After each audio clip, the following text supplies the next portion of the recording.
But we all saw that, or versions of it. We all experienced that mind-shattering, sense-numbing, stomach-wrenching disgust of the reality of war. I didn't have to be in Baghdad or Bora Bora to know that any more than I needed to be at Gettysburg or Iwo Jima. I know that because I know war, and I know that in war only the geography changes. War is brutal, it is ugly, and it reeks with a stench that can never be cleansed. The ultimate truth is that war is a surrealistic penal colony for the young patriots of the real world who must pay the price for the believable myths of national furors and private enterprise. So if you watched men die at Hastings in 1066, or killed Kong in the Iron Triangle in 1966, we are all part of the same brotherhood of war-altered spirits. The other aspect of combat survival that inhibits a survivor's journey from then to now is killing. I was raised a Catholic, and of the grandest prohibitions expressed in the Ten Commandments, the grandest was that against killing. I could find detours around most of the commandments, but killing was the one that stood out as being pretty much immutable. I spent my life in my faith, and I still practice it devotedly. So when I went off to war, I did so in the belief that I would not have to violate this greatest of the commandments.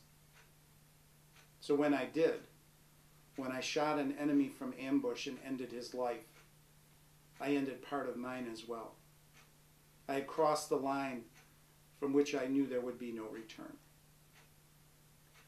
I would become someone different and would never become who I was again.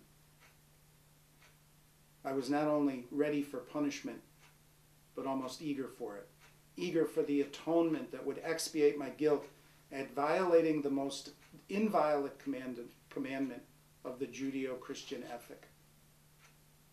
Instead, I was rewarded. Truly, Voltaire was correct when he reminded us that all men are punished for killing, unless in large numbers and to the sound of trumpets. Think of the mental mixmaster stirring all those conflicting beliefs into some kind of amoral paste, standing over an enemy body and trying to muster the pride your comrades say you should feel, standing over a dead friend and feeling relief that it wasn't you who died. But no medals, no accolades, no matter how much approval my ability to kill earned, could divorce myself from the notion that killing was wrong, that I was wrong. The survival instinct was strong, however, and it would get stronger as I went on. But it would also become the cause of my love-hate relationship that I feel for my country today. Loving it for what it has been and what it must be again in the world, but hating it for what it made me do and endure in its name. Long after my shooting ended, the battle with my conscience continued. It's a battle that I have come to recognize as common to the combat experience and the essential reason that a combat soldier returns a different person. We came home from combat and struggled with myriad issues, relationships, finances, romance, jobs. But the biggest conflict for the soldier is internal. It is psychic. We come home and reside in familiar surroundings, with familiar people, but it is so much harder to find a familiar version of ourselves. We left one person, but we come back as another. And often who we are is not who we long to be. Killing and almost dying will do that. Bodies battered and broken by bullets and bombs and booby traps will do that. The intrusion of violence and bloodshed will also do that. Aeneas knew it. Aeneas knew that he needed to be cleansed, that he needed a living stream to make him human again. But he wasn't the only one. The American Indians knew it too, the ones we call primitive savages. They were smart enough to know that when warriors returned from battle, they returned damaged in body and spirit. Bodies heal themselves. Spirits need work. So tribes sent returning warriors off to retreats distant from the tribe. They sent them off to decompress, to purge their guilt, to heal their spirits. In modern society, we assign too few to care for too many and take too long to do it. There remains a built-in bias against those who seek cures for damaged spirits. Soldiers consider themselves weak or effeminate, so we tend to physical wounds, but we ignore our emotional and spiritual wounds. Our belief in the righteousness of our causal justification and our refusal to understand the conflict between collective national conscience and individual mores increase the odds against any quick or complete return to normalcy. As the soldier struggles in the bivouac of his private first-class world, society proclaims combat service a virtue. That dichotomy can be devastating.